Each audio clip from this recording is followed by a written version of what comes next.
그러면 이제 이 6개가 이제 어떻게 통일성을 갖게 됐느냐, 이게 중요한 건데, 일단 기본적으로 숫자가 중요한 거고, 아까 얘기했던 그런 이제 그 6개라고 하거나 얼마 안 되는 그런 중요하지만, 그 시행착오라는 과정이 굉장히 중요하고, 그 다음에 이제, 그러니까 첫 선교사가 누구냐가 굉장히 중요한 건데, 한국은 이제 그 알렌 같은 경우는 첫 선교사이긴 하지만, 알렌은 이제 상대적으로 이렇게 의료 선교사였고, 그 다음에 의료 선교사 역할을 하다가 나중에는 이제 외교관이 돼요.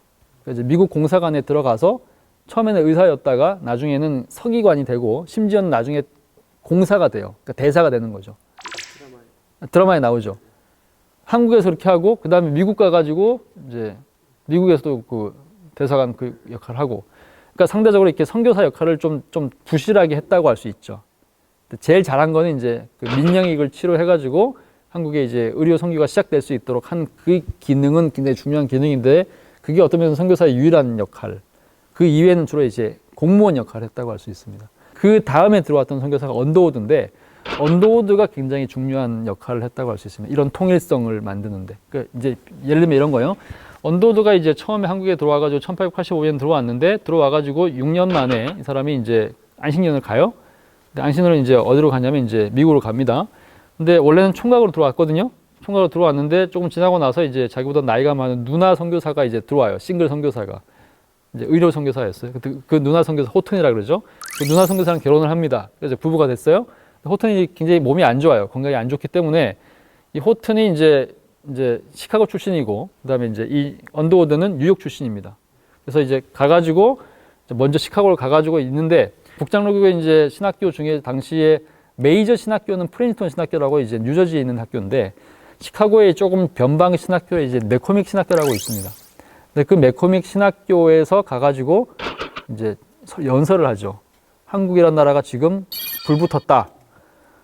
중국이나 일본은 선교가 그렇게 안 되는데 내가 가서 지금 6년 있었는데 난리 났다. 왕이 병원 지어준다. 왕비가 학교 이름 다 지어준다. 다 개방해준다. 달라는 대로 다 준다. 이렇게 막 선교전 하는 거예요. 네, 실제로 이제 그렇게 되기도 했고, 그러니까 이제 언더우드는 막 동원을 하는 거죠. 한국 가면 다 성공한다, 다 터진다, 뭐 지금 최고의 선교지다, 이보다 좋은 데 없다, 뭐 이런 식으로. 이렇게 영광스러운 일을 왜 안 하느냐, 이렇게 연설을 해요. 실제로 그렇게 합니다. 근데 그 당시에 그 자리에서 이제 미국 남장로교, 이제 북장로 신학교라고 했죠, 이제. 근데 시카고는 또 북쪽이고, 근데 남장로교 선교사가 되기로 준비하고 있던 남장로교 출신의 학생 하나가 있었어요. 테이트라는 학생이 있었는데, 이 학생은 원래 이제 남쪽 소속의 학교 학생인데 집이 이제 근처래 가지고 북장로 학교를 다니고 있었어요. 감동을 받죠. 그래가지고 이제 자기네 교파인 남장로교에다가 이제 편지를 보내가 나 좀 보내주세요, 이렇게 해요. 이게 첫 번째 케이스고. 그 다음에 이제 이 사람이 시간이 지나고 나서 이제 다시 이제 그 자기네 동네로 갔다가 1891년 이제 여름에 그 당시에 이제 미국 전역에서 열리는 이제 학생 선교 집회가 많이 있었거든요. 선교의 시대였기 때문에. 근데 그 중에서 이제 신학생들만 따로 모이는 집회가 있었습니다. 근데 그게 이제 당시에 미국 남부의 벤더빌트라는 지역에서 열렸어요. 그 벤더빌트 신학교에서 이제 당시에 집회가 열렸죠. 근데 그때 당시에 이 집회에 한국에 대해서 얘기하는 강사로 두 사람이 초빙을 받아요. 하나가 이제 언더우드고, 당시에 또 하나가 누구였냐면 윤치호라고. 윤치호라고 혹시 들어보셨나요? 네, 어떻게? 윤치호에 대한 이미지. 학교. 그렇죠. 학교 설립자. 네. 예, 뭐 개성에 있는 학교 설립자이기도 하고, 그다음에 이제 미국 난감리교 소속이었는데, 그 윤치호는 이제 나중에 친일파로 굉장히 유명해진 인물인데, 연세대학교 이사장도 하고, 그다음에 이제 뭐 굉장히 뭐 독립운동가이기도 했고, 한편으로는 서재필과 함께 독립신문을 썼던 주필이기도 했고, 뭐 그런 이제 인물이죠. 파란만장한 삶을 사는 사람이에요. 윤치호는 원래는 갑신정변 당시에 박영효랑 이게 그 김옥균이랑 같은 팀에 속해 있었어요. 이제 하다가 이제 결국에는 실패하면서 역적이 되죠. 그러니까 이제 한국에 남아 있으면 죽는 거니까. 당시 윤치호가 일본 유학파였는데, 일본 유학 가가지고 지금 당시에는 미국 공사관의 통역자로 근무를 하고 있었어요. 근데 가만히 있으면 죽으니까 도망을 가죠. 어디로 도망가냐면 이제 중국 상하이로 도망갑니다. 상하이로 도망가가지고는 가만히 있었던 것이 아니라 중국 상하이에 있는 학교에 입학을 해요. 근데 그 학교가 이제 뭐냐면 이제 중서서원이라 가지고 중국과 서양 학교라는 얘기죠. 그러니까 이제 앵글로 차이니즈라 그래가지고, 그러니까 앵글로 섹슨족과 이제 중국이 만나는 학교라는 얘기인데, 이걸 세운 학교가 누구냐면 미국의 이제 남감리교 선교사들이 세운 학교였죠. 미국의 남쪽 감리교. 근데 여기서 이제 공부를 하면서 원래는 기독교인이 아니었는데 공부를 하다 기독교인이 돼요. 기독교인이 돼가지고 예수를 믿고 이제 회심을 한 거죠. 근데 이제 워낙에 이 양반이 이제 탁월한 인물이다 보니까 당시 10대였는데 탁월한 인물이다 보니까 당시 이제 이미 일본 가가지고 그냥 일본 유학을 하면서 스스로 영어를 배워가지고 영어를 통역할 정도로 이제 압도적이었고 이미 그 당시에 영어 언어를 7개를 한다는 얘기가 있을 만큼 이제 거의 천재적인 인물이었습니다. 당시 한국 최고의 지식인이었던 거죠. 근데 이제 그런 인물이 이제 개종을 한 거죠.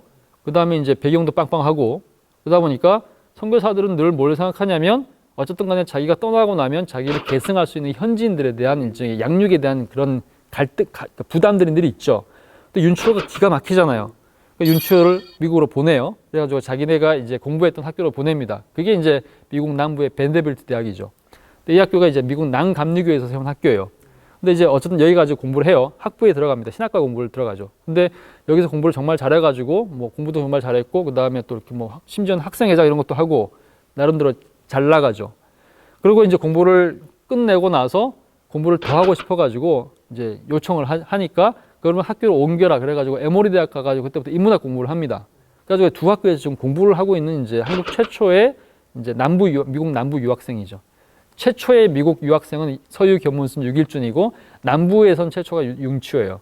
어쨌든 이제 공부를 잘 했단 말이죠. 근데 이제 윤치호가 이제 당시에 연설을 하게 됐죠. 그러니까 두 사람이 연설을 한 거예요. 근데 언더우드가 연설을 했을 때 똑같은 얘기를 했죠. 감동적인 얘기, 뭐 뜨거운 얘기, 막 에너지 막 솟는 그런 얘기, 샘솟는 얘기를 한 거고 윤치호는 좀 다른 얘기를 합니다. 이렇게 올라와 이렇게 얘기를 하죠. 지금 우리 언더우드 목사님이 와가지고 한국의 엄청 아름다운 어떤 기대, 이제 미래에 대해서 얘기를 하면서 막 그 힘을 북돋아줬는데 나는 조금 이제 다른 얘기를 하고 싶습니다. 이렇게 얘기를 합니다. 그래서 무슨 얘기를 하냐면 지금 언더우드 선생님은 여러분들이 가는 그곳이 희망적인 곳이고 여러분들이 가면 성공할 것이고 영광스러운 어떤 경험을 하게 될 것입니다. 이렇게 얘기를 합니다. 그런데 저는 조금 다른 얘기를 하고 싶어요. 어떤 얘기를 하고 싶은 거냐? 좀 암울한 얘기를 하고 싶다 이거죠. 이런 얘기를 합니다. 지금 현재 여러분들이 살고 있는 미국은 전 세계에서 가장 부유한 나라고 가장 힘 있는 나라고 가장 젊고 미래가 보장된 나라입니다.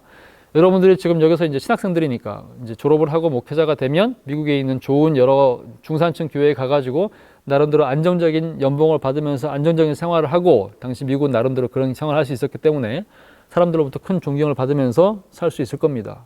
이 아름다운 나라에서. 근데 여러분들이 한국을 가게 되면 한국은 지금 미국과는 달리 전 세계에서 가장 가난한 나라고 가장 비참한 나라고 가장 어두운 나라입니다. 그리고 가장 가난한 나라입니다. 그 나라에서 여러분들의 자녀가 죽을 수도 있고 여러분들 아내가 죽을 수도 있고 여러분들이 여기서 누릴 수 있는 거의 대부분의 것들을 못 누릴 것이고 먹고 싶은 거 못 먹을 것이고 심지어는 여러분들이 사역하다가 죽을 수도 있습니다. 그런데 만약에 여러분들이 선교라고 하는 것을 영광과 성공과 이름을 떨치는 수단으로 삼는 것이 아니고 그리스도를 위해서 죽음과 십자가와 고난을 감당하는 삶으로 정의를 한다면 그러면 여러분들이 가기에 가장 최선의 장소는 어디다? 한국에 이렇게 얘기를 한단 말이죠. 기가 막힌 얘기를 하는 거죠. 네. 거기서 다 넘어갑니다. 그러니까 두 가지가 조화가 되는 거죠. 윤초가 이제 이 얘기를 했을 때 그 얘기를 듣고 당시에 이제 남장로교에 이제 유니온 신학교라고 하는 학교가 있어요. 가장 대표적인 신학교입니다. 버지니아에. 그 버지니아 유니온 신학교 출신의 이제 학생 3명이 거기 앉아 있었어요. 감동을 받았죠. 위에 있는 테이트랑 비슷하게 매코밍이 있어. 그래서 편지를 쓴 거죠. 선교 보내달라고. 근데 이 남장로교 선교부에서 똑같은 편지를 보냅니다. 너네 못 보낸다. 왜 못 보내느냐? 돈이 없다. 이거죠. 이 얘기를 듣고 이제 언더우드가 가만히 있지를 못하죠. 나는 가만 못 있죠. 돌아다니면서 이제 모금을 시작하는데 누구한테 가냐면 자기 형한테 가요. 근데 이제 형이 누구냐면 존 언더우드라고 하는 인물이었는데 이 존 언더우드가 당시에 언더우드 타자기 회사의 회장님이었어요. 형한테 얘기한 거죠. 좀 도와달라. 그랬더니 형이 알겠다. 언더우드가 그러니까 동생이 하자 그러면 다 하거든요. 그래서 이게 당시 돈으로 이제 $10,000인가 $20,000를 이제 보내는 거죠. 보내가지고 지금 돈이 없어서 못 한다고 하니까 북장로교 소속인 언더우드가 이제 남장로교 선교부에다가 우리가 돈을 댈 테니까 초기 자금을 댈 테니까 그 다음은 니네가 할 수 있겠느냐 이렇게 얘기가 된 거죠. 그리고 언더우드도 이제 그 우리 선교사 언더우드도 자 이게 강연하면서 돌아다니는 이제 몇백 달러를 모아가지고 추가로 이제 그러니까 $22,200 이렇게 이제 들어간 거죠. 근데 물론 그걸 가지고 선교를 할 수는 없어요. 근데 어쨌든 간에 이것이 굉장히 중요한 계기가 된 거죠. 그러면서 그때 북장로교 선교부랑 남자교 선교부가 만납니다. 그리고 협의를 하죠. 우리가 니네 조건을 받아들이겠다. 우리가 파견하겠다.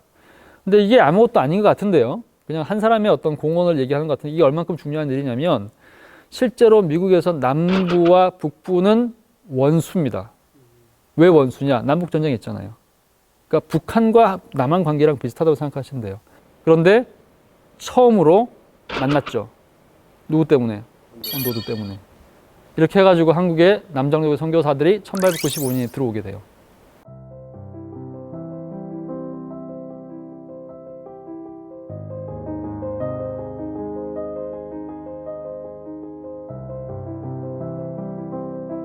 들어오자마자 처음부터 언도도 통해서 들어온 거잖아요.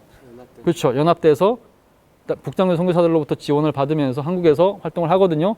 이런 식으로 해서 여러 사례들 중에 하나인데 이런 식으로 해서 한국에서는 장로교고 감리교 사이에서도 거의 갈등이 없어요. 장로교 감리교 갈등이 없는 건 언도도 앞에는 같이 들어왔으니까. 그죠. 3개월 동안 배 타고 오면서 같이 왔잖아요. 그냥 사지를 같이 가는 거니까 전우가 됐으니까 감리교, 장로교 별 차이 없는 거죠. 남북도 그렇게 통일이 된 거죠. 그 다음에 캐나다, 호주도 국가는 다르지만 이제 선배님들의 그 도움에 힘입어가지고 열심히 잘 하죠. 그래서 한국에서는 실제로 이제 1945년에 그러니까 우리가 해방이 되는데 40년에 다 쫓겨나요. 왜냐하면 일본이 다 나가라 그러죠. 왜냐하면 전쟁하니까. 그렇죠? 이제 그 2차 대전 때문에. 그때까지 이제 있었는데 그때까지 한국에서 교회 분열은 없었습니다. 감리교 하나, 장로교 딱 하나 있었죠.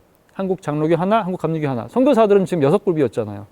근데 6개 교회가 있었던 게 아니고 교회는 2개밖에 없다니까요. 장로교 하나, 감리교 하나. 그러니까 교회들이 많지만 교단은 딱 이밖에 없다. 원래는 감리교, 장로교도 하나를 만들려고 그랬어요. 선교사들은 하나가 되기를 원했죠. 한국 사람도 마찬가지고. 근데 이제 본국에서 그걸 거부했죠. 그러면서 결국에는 장로교 하나, 감리교 하나 이렇게 됐죠. 원래는 6개가 돼야 되는 거니까. 근데 어쨌든 그런 점에서 통일성이 있었죠. 안 싸운단 말이죠. 정말 하나가 돼서 정말 잘 갑니다. 우리는 언제 그럼 분열되기 시작했느냐? 1950년대. 52년에 고신, 그 다음에 53년에 기장, 59년에 합동통합, 그리고는 이제 200개, 300개 장로교만 지금 상황이죠? 이걸 누가 만든 건데? 우리가 만든 거죠. 선교사들이 했나요? 선교사들은 하나를 줬다니까요, 우리한테요. 그러니까 이런 점에서 이제 한국 교회가 초기에 이제 화합과 이제 연합, 이게 이제 그래서 이제 이 그림이 뭐냐면 말하자면 이제 싸우지 않기 위해서 서로 이제 6개의 선교회가 왼쪽에 있는 그림인 거죠. 연합해가지고 이제 협의를 해가지고 겹치지 않도록 각자의 구역을 정해가지고 선교를 하게 된 거죠. 근데 그렇다고 하더라도 이제 이 지역에서 선교를 하고 나면 이제 남장로교, 뭐 북장로교, 호주장로교라는 교단이 건설된 게 아니라 어쨌든 간에 있죠. 담당은만 다른 거지 교회는 어쨌든 다 장로교 하나, 감리교 하나로 통일되는 구조를 만든 거죠. 그런 점에서 이런 식의 연합이 일어난 곳은 전 세계에서 역시나 한국밖에 없습니다. 그 점에서 아주 탁월한 어떤 사례를 이제 보여줬다고 얘기할 수 있는 거죠.